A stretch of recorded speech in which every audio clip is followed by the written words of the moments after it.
What is going on, everybody? This is Week in Geek, covering movie news, especially today. A lot of movie news coming out, Marvel, DC, Star Wars. We got Cody in the house. He's practically a part-time Why So Sidious member. So welcome back, Cody. Thanks for coming. Oh, my pleasure. Always a blast joining the Sidious boys, even if there's only one.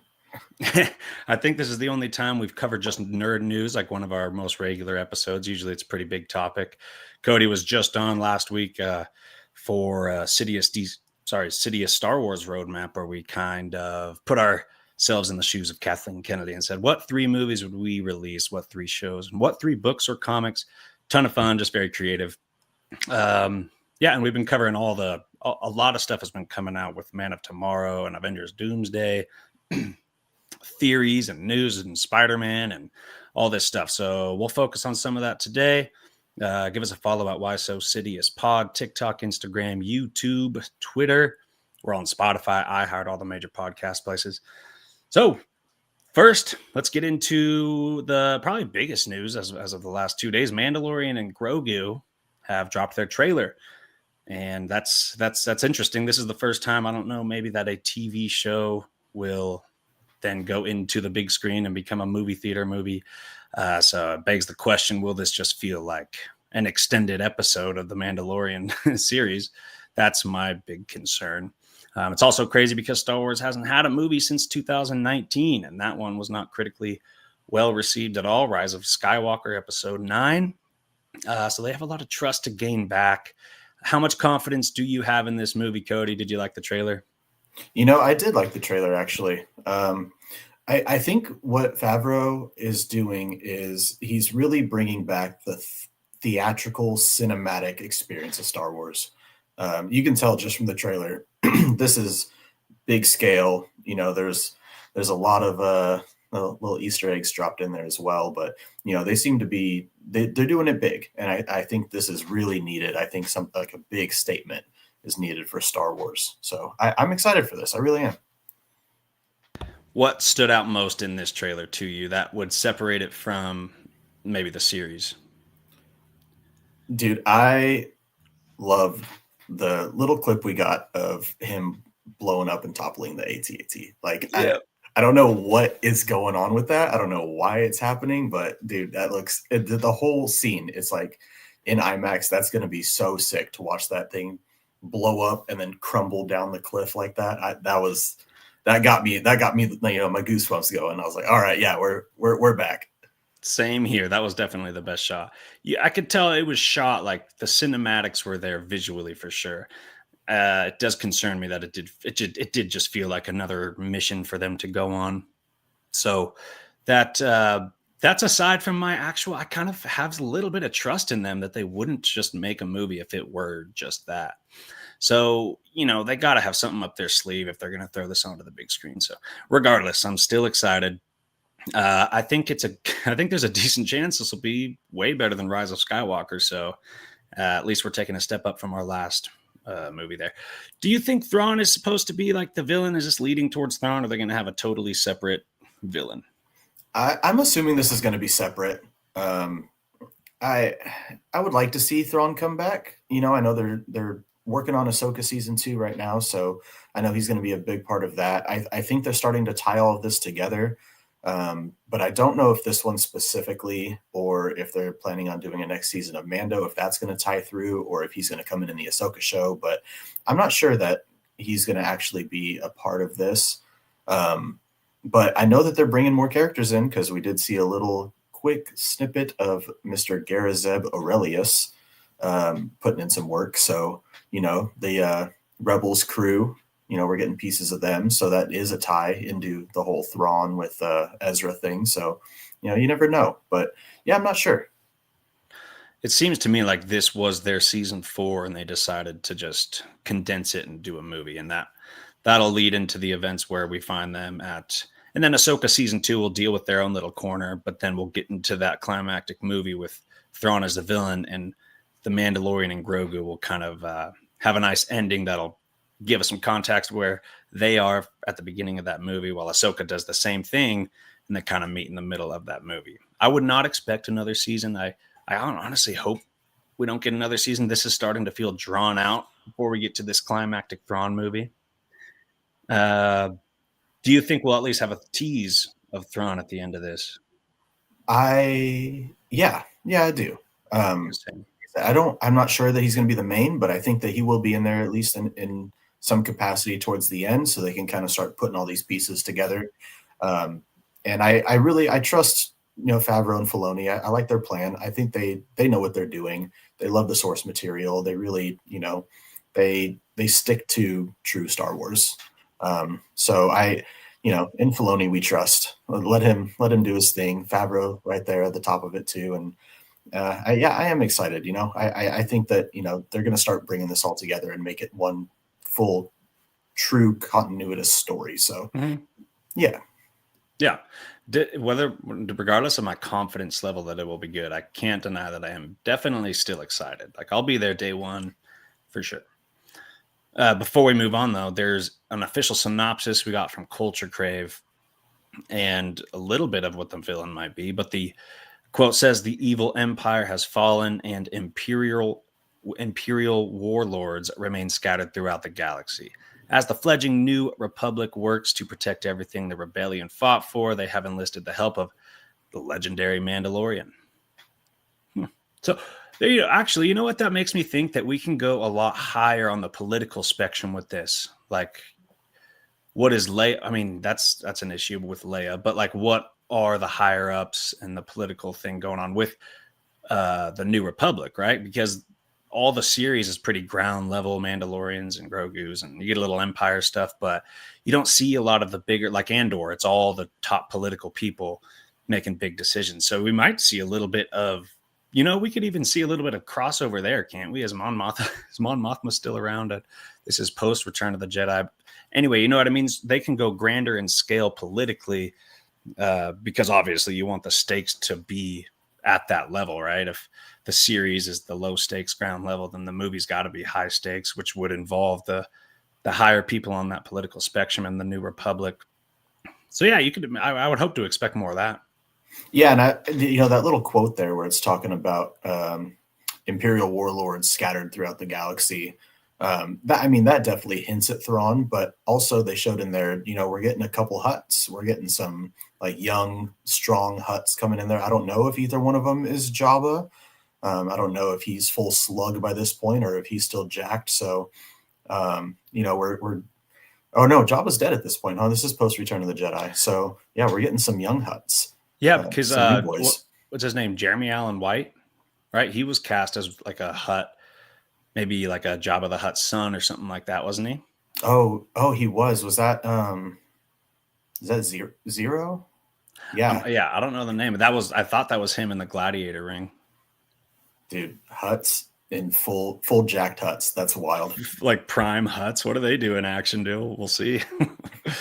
Yeah, no, they're putting a lot into this too, because we got the Razor Crest or some form of a Razor Crest back. We're getting Sigourney Weaver in here. There's quite a bit that they're throwing into this. So I feel like, if you're going to put this much time, effort, and money into a big theatrical release, they got to drop some bangers in here too. So let's see. So here's a question for you: do you think Luke or Ahsoka make an appearance in this?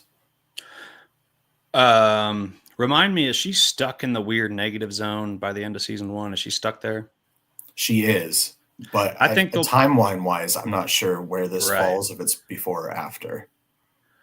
I don't think Luke will, but my God, if you're going to do a climactic Thrawn movie, especially later, including this movie, whatever's going on, and he showed up in the events of season 2, then it's like, why wouldn't he show up again? They kind of wrote themselves into a corner. I don't think so for some reason. I could see Ahsoka just because everything's so closely tied together. I'm going to go with Ahsoka and no Luke. I feel that for sure. Now I'm thinking that this is leading into some sort of end game type, ending with it. Be a great chance for them, after this to bring in Luke, Mara Jade, have Ezra, Sabine, Zeb, the whole Rebels crew. Like this could be like a huge thing. And I think this is like the prequel to their version of Endgame. This is their Infinity, Yeah, I agree. So you're saying all those people come together in that Thrawn movie? Yep. Yeah, I could see that. Yeah, that is totally their end game and their Infinity War. All right, that's all we got with Star Wars. Let's move on to DC. Let us know what you think about the Mandalorian and Grogu trailer in the comments. All right, and next we got the Batman 2 villain. We're talking about Reeves universe. Matt Reeves did the Batman, Robert Pattinson. And he just came out and said that the villain of the Batman 2 will not be a villain we have ever seen on the big screen, which is a long, long list of pretty much all his major villains, which is exciting. Takes a ton off the board, right? Because, I mean, everyone you see in this picture we've seen on the big screen. Penguin, Poison Ivy, Two-Face, Scarecrow, Mr. Freeze, Catwoman, the Riddler. We've seen Bane. We've seen them all. So still a lot of names that's left. He has a huge rogues gallery. We got, first of all, Hush and Court of Owls. Those are the two villains that have already been theorized to be in this movie. So both still very likely, both fit into that Reeves universe, both tied to Bruce Wayne's past and the legacy of the Waynes and their involvement in Gotham. So I could see that done. There's also Mad Hatter. No way they're doing Clayface since the DCU Clayface movie's coming out, but we haven't seen Clayface on the big screen. Mad Hatter still coming?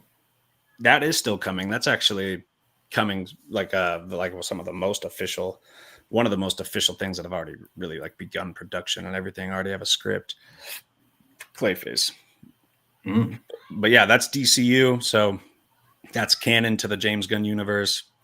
The Batman 2 separate from that, which James Gunn said it would clearly be labeled Elseworlds to avoid confusion. As someone who's not super into the comics and all that, Cody, I want to ask you, like, would that even feel confusing if you have the Batman 2 come out and it's Robert Pattinson, you got James Gunn doing his Brave and the Bold Batman movie, you got a different Batman, different cast, different story, different universe. Would that be confusing to you, or is it just, different universes, whatever? No, I don't think so. I mean, they've done such a good job of separating this from everything that's been done before. There's a completely different tone. The cinematics are different. It's very dark, gritty, ground level, not quite as cinematic. It's more, kind of one of those old like crime noir type movies, or in my opinion. So I feel like there's a big difference between this and what Gunn is doing. And I think Gunn, after watching Superman, I think he's going a different, little more lighter tone, trying to make it a little more appealing. My kids, my 12-year-old tried to watch the Batman and he kind of jumped a couple times. So I guess he was, 10 or 11 at the time, but it frightened him a little bit. And so I think they're going for a completely different feel here. So, I loved the first one. I love Pattinson. I think Matt Reeves did a great job. He made it really edgy, really dark, gritty. It was very, more adult themed. And so I think there's enough difference between the themes of both to make it stand alone. Just curious to see who the villain is going to be. Yeah, me too. Super curious. I like diving into new territory. That's kind of fun and exciting, and you can get really weird with some of these ones. Calendar Man, another one that we haven't seen on this big screen. You can go a lot of different ways. Excited regardless. That universe is great. I'll be right back. I gotta help my kid real quick. Yeah.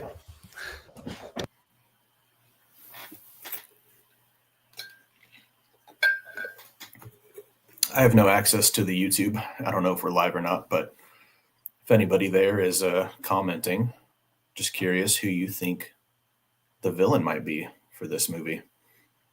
I have a couple thoughts.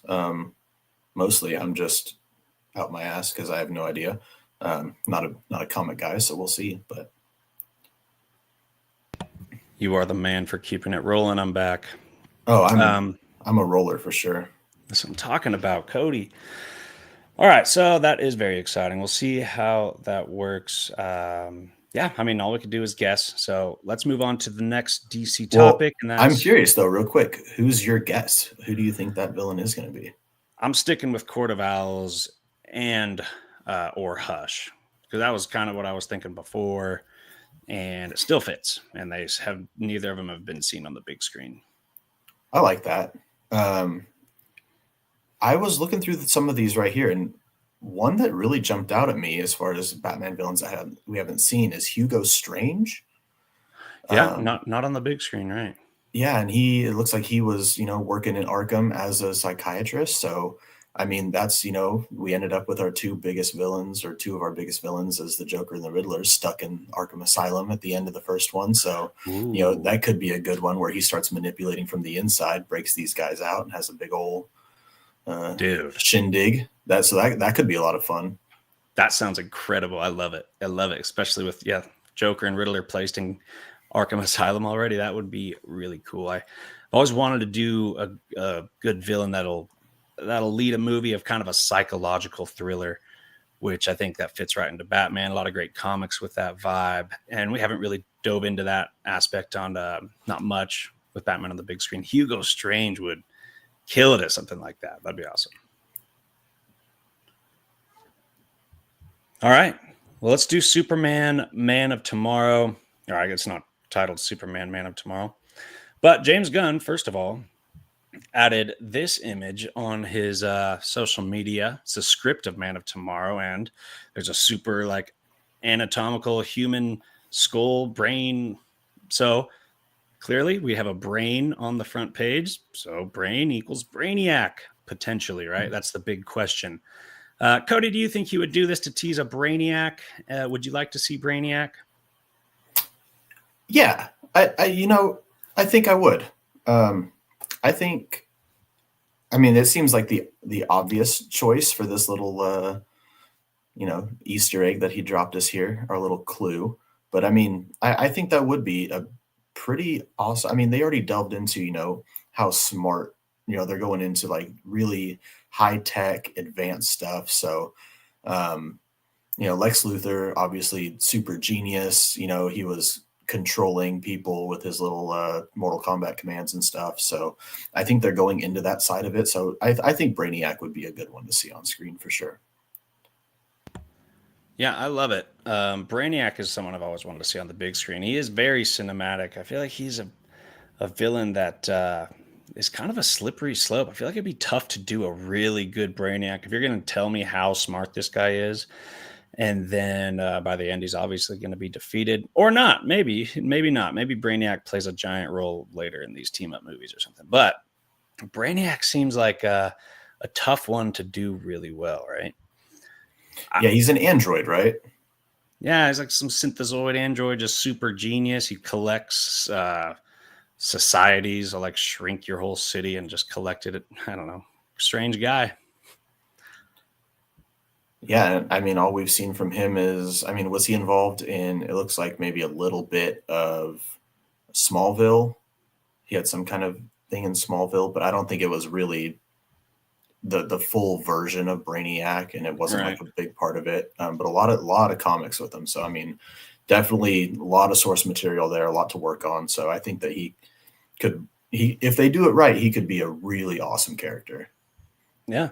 And by the way, did you watch Superman? I mean, you did watch it. How did you like it? Um, I watched it, and then I watched it again, and then I listened to your guys' podcast on it just to kind of get your takes on it too. And I pretty much agreed with most of what you said. I was a little more on Dave's side, I think. There were parts that seemed a little campy with his little, K5, B4, yelling out the commands. That was goofy. I loved the big crazy river thing. Like that was wild. Um, I feel like they made him a little underpowered for my liking. Um, but especially for a Superman that's already established, but he's only going to get better. So, I liked it. I thought it was pretty good. Yeah. So, with these quotes, does this make you more or less excited if James Gunn says the Man of Tomorrow will be less comic booky than Superman? Hmm. Yeah, I don't know. Yeah. Me neither. I think that does make me a little more excited, actually. Comic booky Superman is very campy, in my opinion. Is very, I am, the symbol of hope, and I'm just gonna be the best guy ever. You kind of saw that little bit of anger come out in him. He's talking to Lois in the interview, and he's like, all right, we're done here. Like you started to see those, like that side of him where he can use his emotions a little bit more. He seemed like there was a little more to him in this first movie than most other iterations of Superman. Um, I think he's really coming into his role, so we'll see how Mr. Was it Corn Sweat? Is that his last name? Mhm. How he does moving forward. I think he's going to only get better. So yeah, I think I'm on board with the less comic booky than the first one.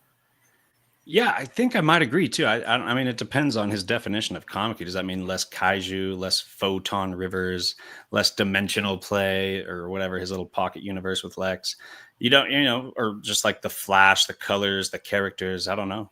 Maybe I kind of think it means maybe a little more grounded, maybe even a little more gritty, character driven. Yeah, Um, but then if you're talking about Brainiac, that's as comic booky as it gets. So we'll see how that goes. He also says the film has to do with the dual characters of Lex and Superman at the center. And we also have the image of the green suit. I think that's really exciting I'm excited to see that on the big screen. But how do you feel about this movie focusing on them, their relationship? Do you think Lex is going to be he has a comic book history as a good guy on the Justice League and obviously as a villain with most of his comic book history? Do you think they're going to start to team up? Is Lex going to be kind of one of those complex Loki characters throughout the DCU, or he's good sometimes, bad sometimes? What are your thoughts? I think it's going to be a little bit of everything. He's really, I guess this movie is supposed to be almost a 50-50, right? Of Lex and Superman kind of focusing on both equally. So I could see almost like a role flip where Lex Luthor is, kind of on the good side and Superman's more of the, I'm done with this. We need to take care of this threat, whatever it is. And so, I think that duality is really cool to focus on. I love Lex Luthor. I think he's an awesome character. I think he's a very complex, intricate character. And so, he's a very good antithesis to Superman. And I think having them kind of, flip flop to where Lex is more of the good guy and Superman almost is the bad guy for a little while. um, you know, I think that could be a fun aspect to delve into.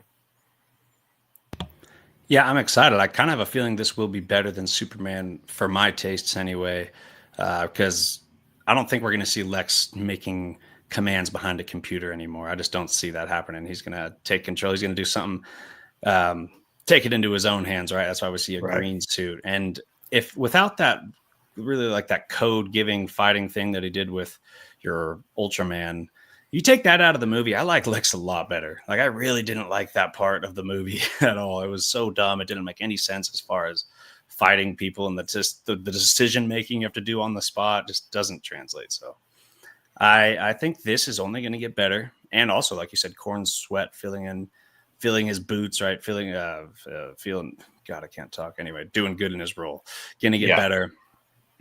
The upgrades, Superman is going to see what kind of stances he'll take, or like what he wants to do with his power. I think that's where the title Man of Tomorrow comes in. Like they're two separate ideas of what's best for the world, even though they both might want just the best for humanity. Even though Lex is always going to be the guy that'll justify bad means to get to that end, whereas Superman would never do that.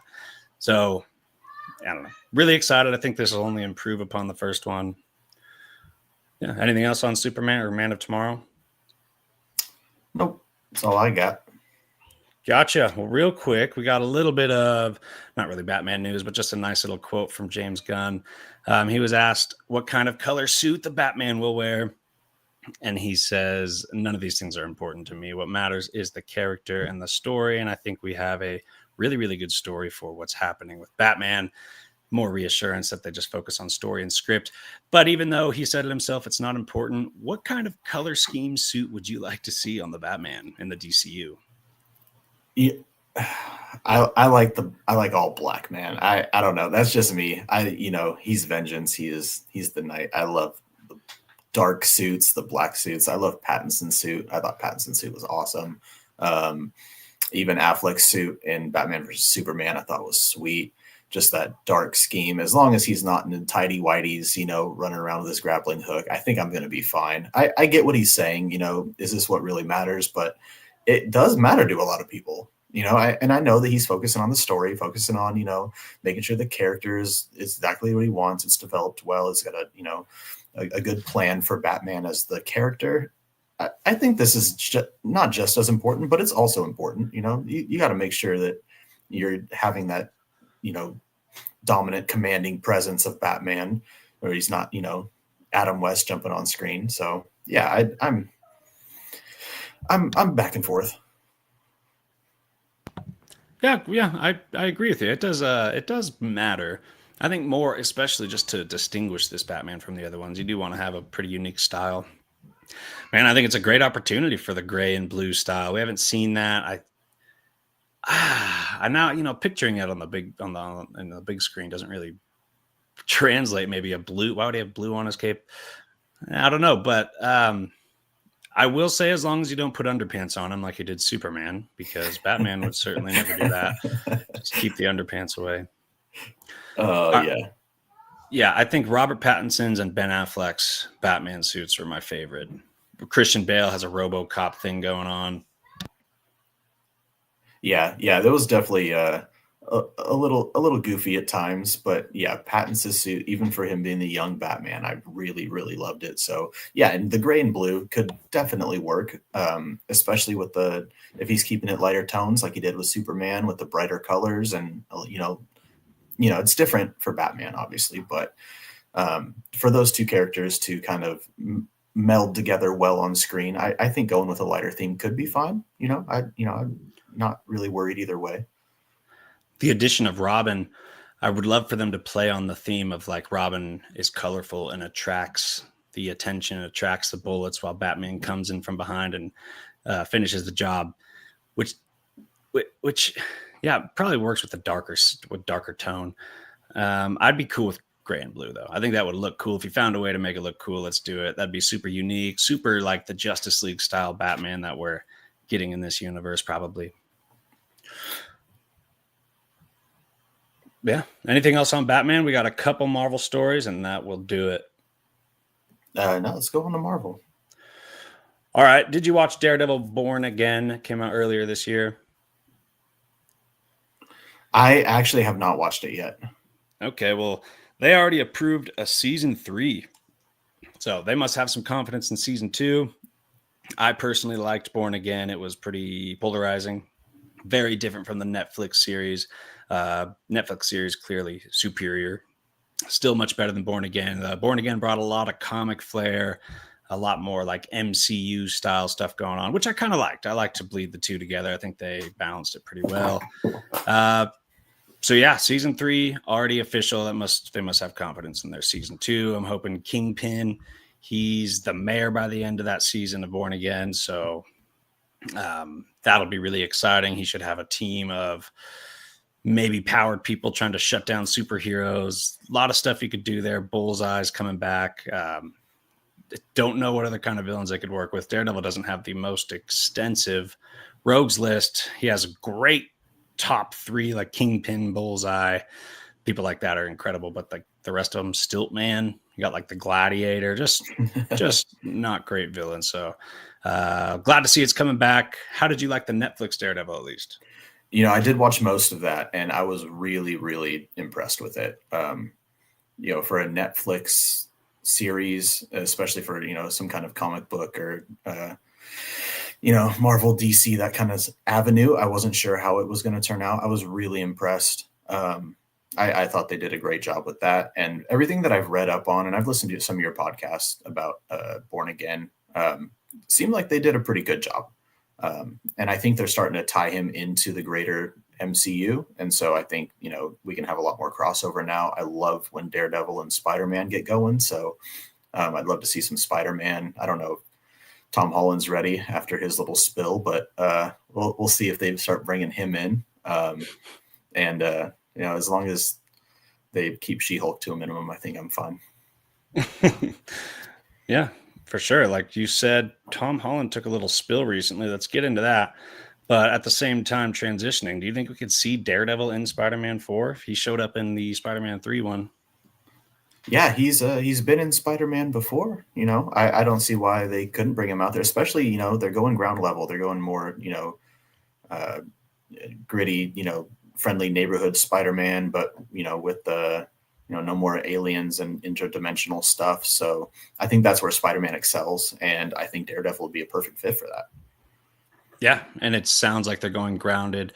gotta believe Kingpin's going to be in there. If it's going to be taking place in New York, they're going extra Spider-Man grounded level, friendly neighborhood style. So yeah, you already got Punisher in there, so there's already stuff going on. You're in New York, it's grounded. You got Punisher already. Kingpin's the mayor of New York. Daredevil directly connected to Kingpin. I think he'll be in this movie. I think this is going to be like an event, like a grounded Avengers, just a New York street level Avengers. That's how this is feeling to me. You have throw Hulk in there too, which we also have a report. Oh, I forgot to put it on the list on the pictures, but there's another thing coming out of, I want to say Comic Craze, something like that. That the Hulk is going to be like the scariest, angriest Hulk we've seen on screen yet. So that's exciting. Anyway, getting back to this actual news story about Tom Holland taking that spill. He did take a spill during production. He had to go to the hospital, I think, very procedurally. It's a mild concussion. He'll come back soon. It'll just be delayed a couple of days. Filming is expected to restart in a few days. So they're just taking a break out of precaution. So scary, especially considering they're finally doing the in-person stunts, the practical effects. You saw videos of him swinging around New York. Very exciting to see that. And then he freaking falls.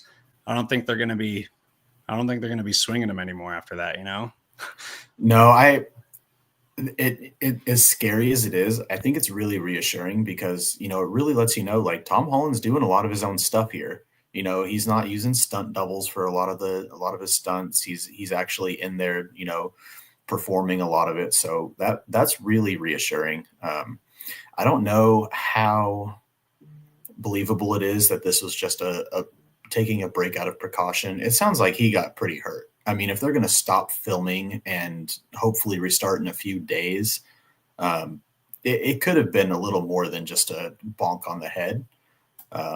So that concerns me a little bit, but I mean, it also shows like Tom Holland's the guy, man. He's out there, he's doing his own flips and cartwheels and he's swinging and he's up on the line. So, I do like hearing that. Like, I hope he's okay. Obviously, I hope everything's fine. But it's nice to know that he's out there. He takes this serious, and he really wants to give a great performance. So he puts himself at risk to have one of these injuries. Yeah, no, but I do think that it's like if you're doing something that costs so much money, especially like even in the military, if you get hurt a little bit, you absolutely have to go get seen by the doctor and like whatever it is. That's just something where if he does get hurt, then the whole entire production is halted. So I could totally see it being overly precautionary with something like a mild concussion. If he bumped his head, you like have to stop. You got to take him to the doctor. He might have a headache. You got to let him rest for a day or two. So I think it could be very mild. I hope. That's just my hopeful thinking. Yeah, it's just weird that this would make such like big news because I've heard it so many places already, like 29-year-old Tom Holland hospitalized for head injury. Yeah. And so yeah, they definitely could have blown it up too. Like there was a bunch of headlines about it. So, I'm hoping it's not too bad. And if they think they're going to start back up in a couple days, then, he's probably fine. But yeah, it's still scary.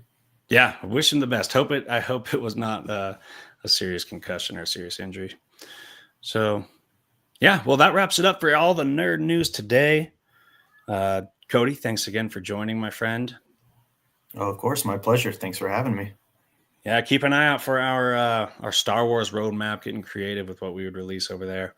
And that does it for today. Thanks for joining, and we'll see you next time on Why So Sidious.